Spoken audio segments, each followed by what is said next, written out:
Je vais vous raconter que le théorème d'Al-Kashi n'est pas vraiment d'Al-Kashi. Je vous entends déjà soupirer. Encore. C'est toujours pareil. Oui, mais là, c'est pire que d'habitude. Je ne connais pas le premier qui l'a trouvé, ni qui l'a démontré, encore moins qui l'a énoncé sous la forme que nous connaissons. Et bien sûr, je ne peux pas vous dire qui a décidé de le nommer ainsi, ni quand. Ce dont je suis à peu près sûr, c'est que le théorème d'Al-Kashi ne porte ce nom-là qu'en France, et encore depuis les années 1980 seulement. Ce dont je suis totalement sûr, en revanche, c'est que Al-Kashi méritait bien qu'on se souvienne de lui. À ma connaissance, la première mention du théorème d'Al-Kashi se trouve dans un manuel de seconde datant de 1981. Les auteurs, qui s'appellent Gleeman et Malaval, disent « Cette formulation moderne du théorème d'Al-Kashi est due à Viette », ce qui est doublement faux. Regardez ce qu'on lit au début du manuel de première de la collection Terraché, édition de 1988. La relation A2 égale B2 plus C2 moins 2BC cosinus A n'est pas un théorème. On indique simplement qu'elle porte souvent le nom de relation de Pythagore généralisée. En note de bas de page, cette relation est attribuée à Al-Kashi, mathématicien du XVe siècle. Voici ce qu'on lisait 50 ans auparavant dans un manuel de géométrie au même chapitre, relations métriques dans les triangles. Dans un triangle, le carré d'un côté opposé à l'angle aigu est égal à la somme des carrés des deux autres côtés diminuée du double produit de l'un de ces côtés par la projection de l'autre sur lui. Pour un angle obtus, l'énoncé est le même. Diminué est remplacé par augmenté. C'est bien la même relation, mais le mot cosinus a disparu au profit de la notion de projection. Eh bien, cet énoncé nous vient en droite ligne d'Euclide. Voici la proposition 12 dans le livre 2 des éléments. Dans les triangles obtusangles, le carré du côté qui sous-tend l'angle obtus est plus grand que les carrés des côtés qui comprennent l'angle obtus, de 2 fois le rectangle compris sous celui des côtés de l'angle obtus, sur le prolongement duquel tombe la perpendiculaire, et sous la droite prise extérieurement de la perpendiculaire à l'angle obtus. Oui, bon, comme d'habitude chez Euclide, il faut réfléchir un moment avant de reconnaître l'énoncé dont nous avons l'habitude. Voici la proposition suivante pour les angles aigus. Dans les triangles acutangles, le carré du côté qui sous-tend un angle aigu est plus petit que les carrés des côtés qui comprennent cet angle aigu, de 2 fois le rectangle compris sous le côté de l'angle aigu sur lequel tombe la perpendiculaire et sous la droite prise intérieurement de la perpendiculaire à cet angle aigu. Oh, ne croyez pas qu'Euclide soit l'heureux inventeur de ces deux propositions. Le livre 2 des éléments rassemble des résultats qui, pour nous, sont des identités d'algèbre. Pour les Grecs, et avant eux pour les Mésopotamiens, c'étaient des problèmes géométriques de superposition et de division de triangles, de rectangles ou de carrés. Quel qu'en soit l'auteur, les deux énoncés ont traversé les siècles, pratiquement inchangés depuis Euclide jusqu'au XIXe. Voici la 5e édition d'un des manuels de géométrie à succès du XIXe, celui de Legendre. Comme vous le voyez, l'énoncé est très peu différent de celui d'Euclide, même s'il est un peu plus clair. Il y est toujours question de perpendiculaire abaissée et de surface d'un rectangle. Autre manuel de géométrie à succès au XIXe siècle, celui de Sylvestre François Lacroix. Différence avec Legendre et Euclide, l'énoncé est unique pour un triangle quelconque. On ne distingue plus les triangles obtusangles et acutangles, seulement si la projection tombe en dedans ou en dehors. Aussi, il n'y est plus question de rectangle, mais de produit. Regardez le début de l'énoncé. Les trois côtés sont rapportés à une mesure commune et exprimés par conséquent en nombre. La géométrie d'Euclide s'est légèrement algébrisée. Mais par contre, il n'est toujours pas question de cosinus. Est-ce à dire que ces gens-là ne connaissaient pas les fonctions trigonométriques? Ah, bien sûr que non. La même année, le même Lacroix publiait un traité élémentaire de trigonométrie rectiligne et sphérique et d'application de l'algèbre à la géométrie. On aura par la propriété connue des triangles au bicoangle AB carré égale AC carré plus BC carré plus ou moins 2BC fois DC où D est le pied de la perpendiculaire. Il ne reste qu'à remarquer que la longueur de la projection s'obtient en multipliant celle du segment projeté par le cosinus de l'angle. Et on obtient bien notre théorème d'Al-Kashi. Oui, mais Lacroix n'a pas l'air de trouver qu'il mérite le statut de théorème. Il faut dire qu'il ne lui sert pas à grand-chose. Nous sommes dans le chapitre de trigonométrie rectiligne, autrement dit, mesure des triangles dans le plan. Lacroix a annoncé un principe de base plusieurs pages auparavant. Lorsqu'on construit des formules qui doivent servir à des calculs numériques, il faut toujours tâcher de les préparer de manière qu'on puisse y appliquer les logarithmes commodément. Nous parlons d'un temps où la résolution des triangles, comme on disait à l'époque, avait un intérêt pratique. Comment faire pour calculer les angles et les côtés d'un triangle quand on connaît certains d'entre eux? Et cela dépend de ce qu'on connaît, et cela dépend surtout de la simplicité des formules, une fois transformées par les logarithmes. La formule reine est la loi des sinus. Dans un triangle quelconque, dit Lacroix, les sinus des angles sont entre eux comme les côtés opposés à ces angles. Comprenez que le rapport du sinus d'un angle au côté opposé est constant. Ah, voilà une formule à laquelle on peut appliquer commodément les logarithmes. Mettons que l'on vous donne deux angles et un côté. Vous calculez le troisième angle qui est le supplément de la somme des deux autres, et les deux autres côtés s'expriment en fonction de celui que vous connaissez et d'un quotient de deux sinus. Passez au logarithme, le produit devient une somme et le quotient une différence. Et comme les logarithmes de sinus sont tabulés, le calcul devient facile. Disons maintenant que vous ayez deux côtés et l'angle compris entre ces deux côtés. Vous cherchez le troisième côté. Vous vous dites, ah là, notre bon vieux théorème d'Al-Kashi va nous donner la réponse immédiatement. Non, parce que le théorème vous donne le carré du troisième côté, après avoir calculé les carrés des deux autres côtés et leur produit par le cosinus. Quand vous aurez ajouté le tout, il restera ensuite à faire une extraction de racine carrée. Et il y a beaucoup plus simple, la loi des tangentes. Lacroix dit, la somme des deux côtés d'un triangle est à leur différence comme la tangente de la demi-somme des angles opposés à ses côtés est à la tangente de leur demi-différence. Et oui, bon, nous avons plus l'habitude de formules comme celle qui est en haut de l'image. Disons que A et B sont les deux côtés donnés. Grand A et grand B sont les deux angles inconnus. Vous connaissez leur somme, qui est le supplément de l'angle donné.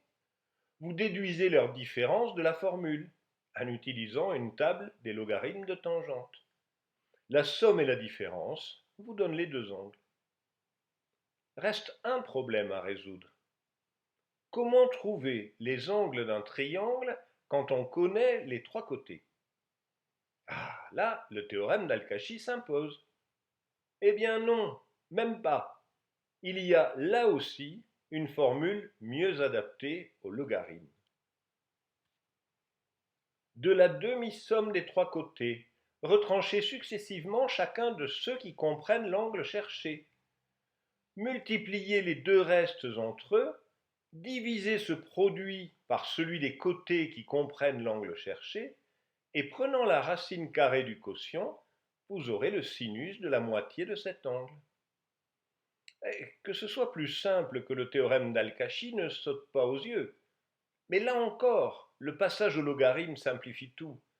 Deux sommes, deux différences et une division par deux. Voilà à quoi se réduit le second membre. Mais pourquoi était-il si important de résoudre les triangles, comme on disait alors?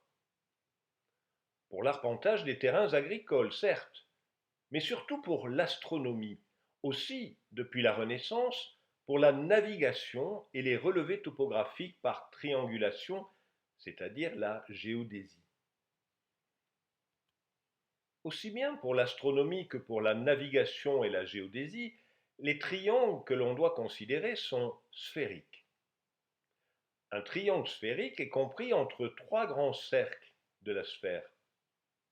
La résolution des triangles sphériques passe par des formules de trigonométrie sphérique, qui sont les exacts pendants de celles de la trigonométrie plane.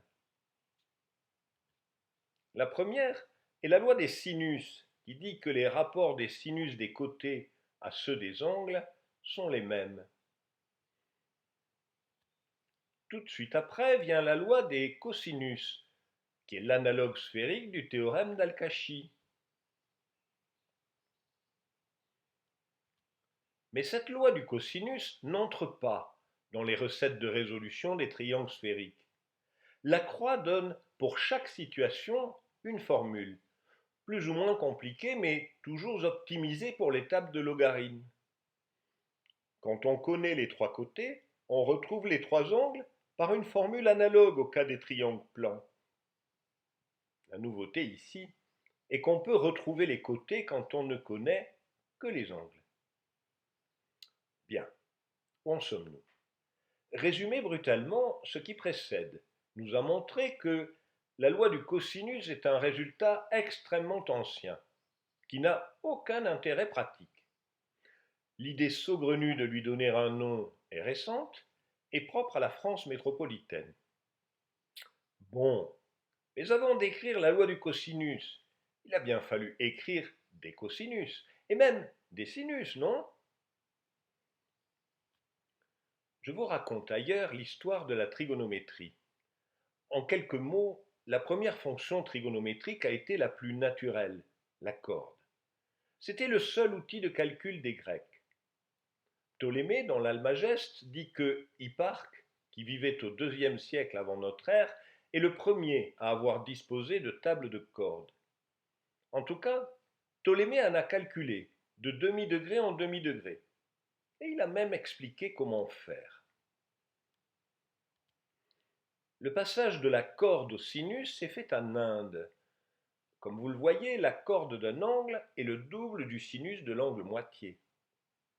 La première trace qu'on en a est celle d'Aryabhata, et la notion a été reprise par ses successeurs, Brahmagupta en tête. C'est chez les Arabes que la trigonométrie est devenue une discipline mathématique. Elle s'est développée d'abord à partir de l'astronomie indienne, ensuite à partir de l'Almageste de Ptolémée et des sphériques de Ménélaüs. L'origine en a été la résolution des triangles sphériques. La plupart des astronomes arabes y ont contribué. Je vous cite en tête Al-Biruni et ses clés de la science de l'astronomie, parce qu'il est un des plus grands. Mais de son temps, c'est-à-dire autour de l'an 1000, les formules importantes avaient déjà été trouvées. Oh, comme d'habitude, de nombreuses controverses et querelles de priorité avaient accompagné ces découvertes. Al-Biruni les évoque avec regret. Une âpre rivalité oppose ceux qui sont en compétition. Ils se jalousent mutuellement. Querelles et disputes l'emportent au point que chacun envie l'autre et se glorifie de ce qui n'est pas de lui. Tel pille les découvertes d'autrui, se les attribue et en tire profit. et il vaudrait encore que l'on feigne de ne pas s'en apercevoir. Mieux, qui dénonce son imposture est aussitôt pris à partie et exposé à sa vindicte. Eh bien, cela sent le vécu. La découverte dont il parle est la loi des sinus dans les triangles sphériques. Aboul Wafa pourrait être l'auteur du cas général, mais d'autres avant lui, comme Thabit Imkoura, en avaient déjà donné des cas particuliers.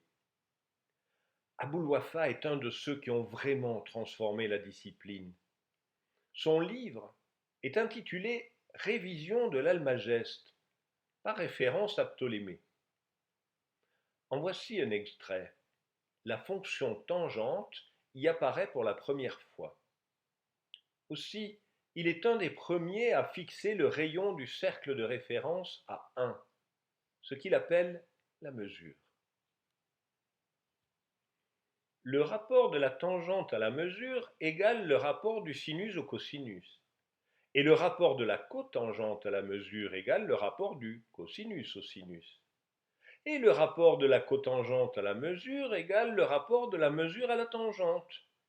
Il est évident que si nous prenons la mesure égale à 1, le rapport du sinus au cosinus est la tangente, et le rapport du cosinus au sinus est la cotangente. À partir de l'an 1000, commencent à apparaître des ouvrages entièrement consacrés à la trigonométrie.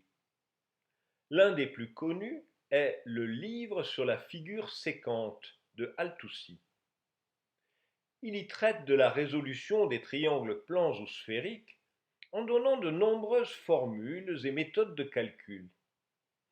Cela ressemble à ce que nous avons vu chez Lacroix, l'utilisation des logarithmes en moins. Il a une remarque intéressante à propos des formules de résolution. Sachez que le but qu'on s'est proposé par cette analyse n'est point de limiter les procédés à suivre pour trouver les inconnus, car en définitive, la personne intelligente qui se sera bien pénétrée des démonstrations saura toujours beaucoup plus facilement retrouver les procédés de ce calcul qu'elle ne saurait servilement retenir ces formules. On peut considérer qu'avec Al-Toussi, la trigonométrie est arrivée à maturité. Les fonctions utiles sont connues, les formules de résolution des triangles sont au point, autant pour le plan que pour la sphère. Alors, 2 siècles après Al-Toussi, que restait-il à découvrir pour Al-Kashi? Certainement pas la loi des cosinus, connue bien avant lui, ni même aucune des formules trigonométriques pour la résolution des triangles. Quand Al-Kashi avait été appelé par Ulugh Beg en 1421, il était déjà connu comme mathématicien et astronome. Ulugh Beg avait construit à Samarcande une école et un observatoire. Seule l'école est restée. Le monument que vous voyez le montre assis, entouré de savants qui posent doctement. L'un d'entre eux est probablement Al-Kashi. Entre 1424 et 1427, Al-Kashi écrit 3 traités majeurs.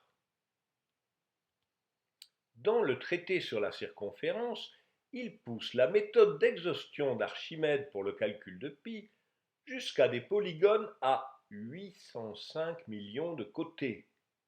Le résultat, avec 16 décimales exactes, ne sera surpassé en Europe qu'au XVIIe siècle.